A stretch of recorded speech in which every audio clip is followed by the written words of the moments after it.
репрессии были, самые, как только советы пришли были, но нас они пока не касались.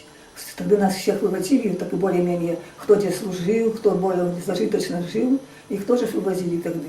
А после войны сразу у нас, в этом самом 47-м году меня, в 46-м у нас 17 человек с класса забрали, 10 класса.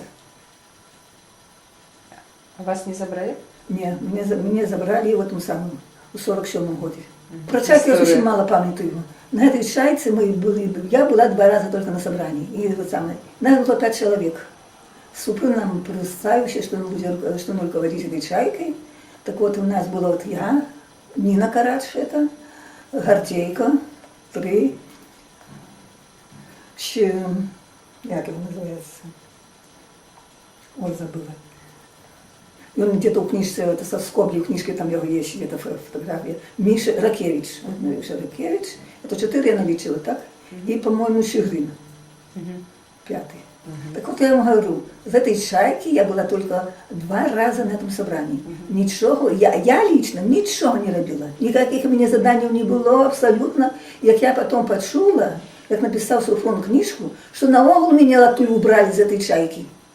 У меня убрали, як я ничего не робила, а меня я просидела 8 годов за ее. Ну, не знаю, правда это, или неправда, не знаю, но на собрании ни я, ни Нина Карадж, мы больше нигде не были. И, по-моему, хлопцы нигде не были на собрании. А що в ogóle на этих сходах казалося, з якою метою створалася эта организация? Метод, як сказати, против большевизма, против большевизма. Ни этих колхозов, ни этих... Ну і чим можуть, хто що може зробити, які там вже там будуть самі статути не організували, я теж не знаю. Со мной с этого задворья нашего, что коли нас была, училась одна, ну, такая, как я, ученица в школе. И она, это было уже каникулы, после выпускного вечера, мы уже все разъехались додому, и она поехала в Слоним. Потом приезжает с Лондона и заходит до меня. Я говорю, знаешь ли ты что? Я бачила Нину Карадж, и она там жила у другой. Я говорю, Нина Карадж, пришли ее арестовывать, но она утекла.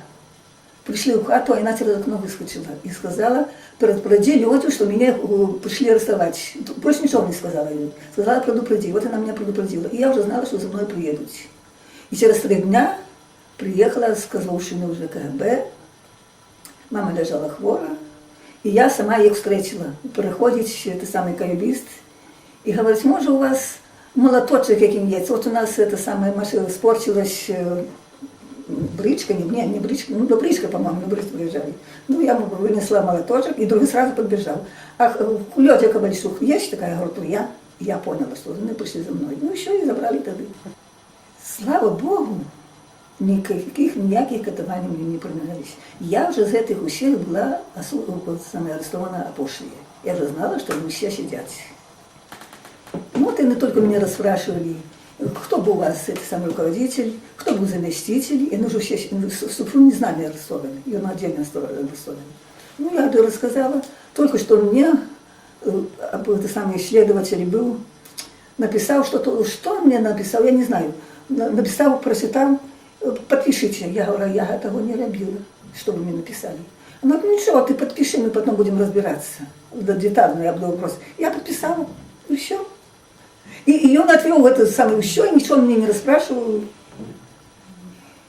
Баранович военным трибуналом нас судили. У нас было 20 человек по делу. Из 40 этих всех хлопцев была я одна, активистка. Вы всех их ведали, нет? Не, я не ведала всех. Мы там из Барановича были, это самое, из Новогрудка были. Я только ведала этих своих. Вот этих, кто этих не ведал никого. А потом после уже суда рассудили, повезли меня. Так, а сколько вам дали, по яким артикулі, якою було обвинувачення? 63, 1, 76. Это артикул. 63 это за измену Родины, а 76 это групповое дело. За агитацию. Статья такая была. Провели меня в эту самую, дали мне 10 годов лишения свободы, события в лагерях и поражение в 5 лет.